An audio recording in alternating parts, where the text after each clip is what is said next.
Hindi ko rin maintindihan yung concern na yun ng ating Vice President. Maliban sa ito'y patuloy sa pagpapatuloy ng tila mensahe na common sa kanila na umaapila palagi sa sandatahang lakas. Ba yung nagsasaad ka ng pawang kasinungalingan at pinapasa mo bilang katotohanan? Magkaiba yun. Dahil hindi ko rin maunawaan kung ano yung apela niyang sinasabi kaugnay nun na yung Presidential Security Command daw ay under ng AFP.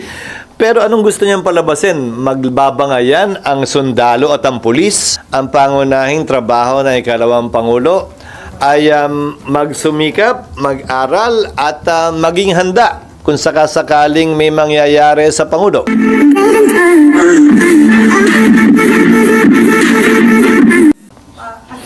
How do you look at Secretary Teodoro's response? Sabi niya, support sila sa PNP.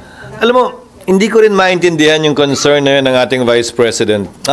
Maliban sa ito'y patuloy sa pagpapatuloy ng tila mensahe na common sa kanila na umaapila palagi sa sandatahang lakas sa anumang level, anumang issue, anumang kaganapan. Dahil hindi ko rin maunawaan kung ano yung apela niyang sinasabi kaugnay nun na yung Presidential Security Command daw ay under ng AFP. Pero anong gusto niyang palabasin? Magbabangayan ang sundalo at ang pulis? Klaro, law enforcement operation yon na nag-assist lamang ang AFP. At hindi pwedeng palaga naman na lumaban ng AFP sa kapulisan kaugnay sa law enforcement operation. Bakit ba natin pilit na pinag-aaway yung dalawa? Ulitin ko, marahil bahagi lamang ito sa constant na apila ng kanilang panig kaugnay sa Armed Forces of the Philippines. Nakampihan marahil sila o magkaroon ng posisyon o paninindigan sa ilan sa mga issue na involved sila. Tsaka sir, pinoint out din na yung Villamor Airways where the President was arrested ay military facility. Parang, well, ulitin ko, tila pilit nilang dinadamay ang sandatahang lakas sa iba't ibang issue na hindi naman dapat talaga at wala namang issue. Dahil facility man yan ng police, facility man yan ng sundalo, facility man yan ng executive branch o ng kongreso, ang law enforcement operation ay law enforcement operation pa rin. Yun nga, parang gusto nilang sumali ang AFP. Pero kayo, sir, saan ba dapat tumayo ang AFP sa sitwasyon?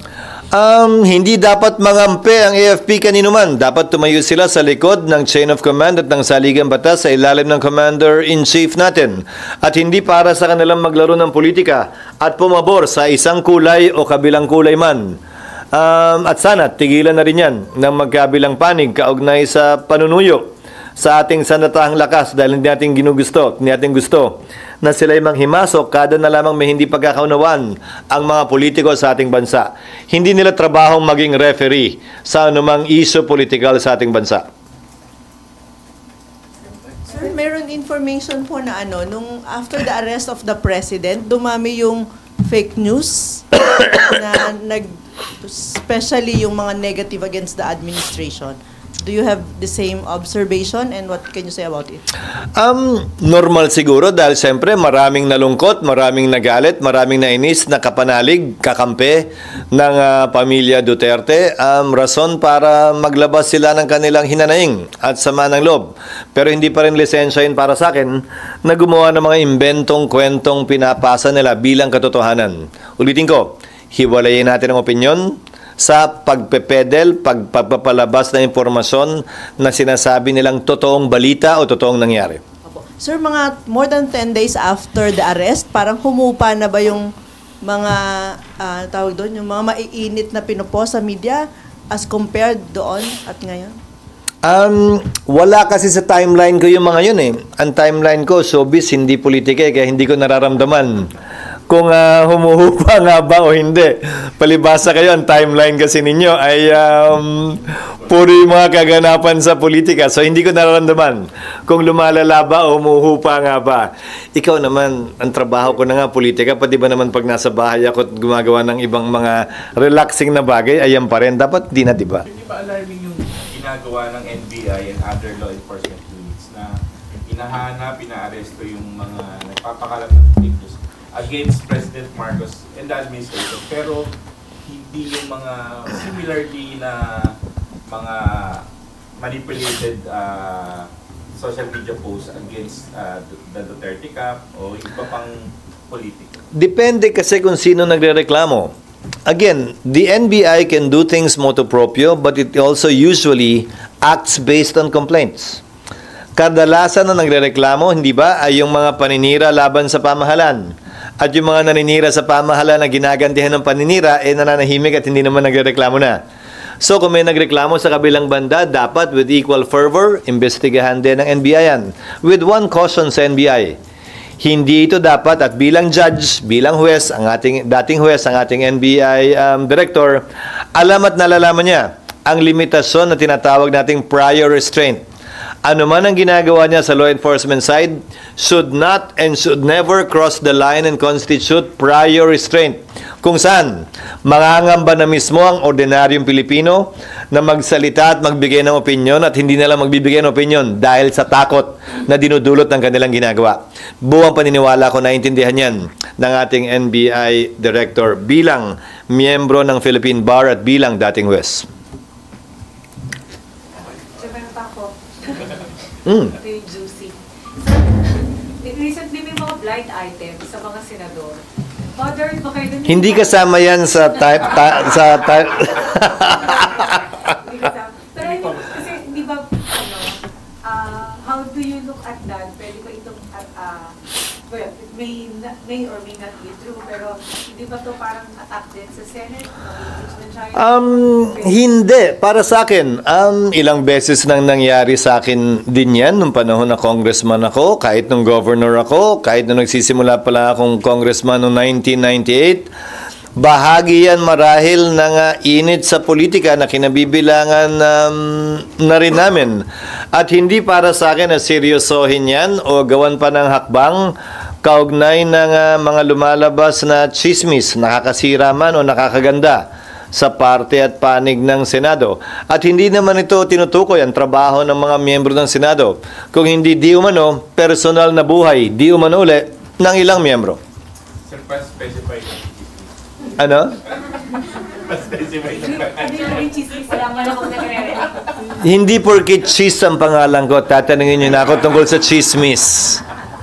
At hindi porkit cheese ang pangalan ko, chismoso na ako.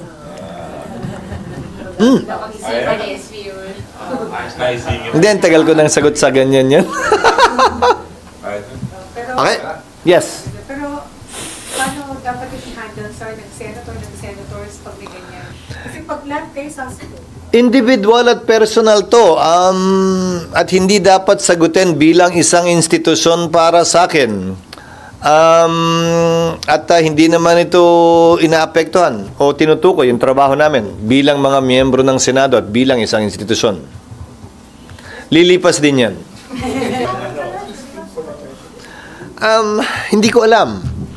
Dahil hindi ko pa naman narinig ang Pangulo magsalita kaugnay sa bagay na yan. Hindi na miyembro ng gabinete si VP Sara, so ang kanyang trabahong ginagampanan ay bilang ikalawang Pangulo. Hindi bilang miyembro ng gabinete ni Pangulong Marcos. At kung tatanungin mo ako kung anong trabaho ng isang ikalawang Pangulo, na walang hinahawakang cabinet portfolio, hindi ko rin kayang sagutin. Dahil sang-ayon sa ating sistema, ang pangunahing trabaho ng ikalawang Pangulo ay magsumikap, mag-aral at maging handa kung sakasakaling may mangyayari sa Pangulo.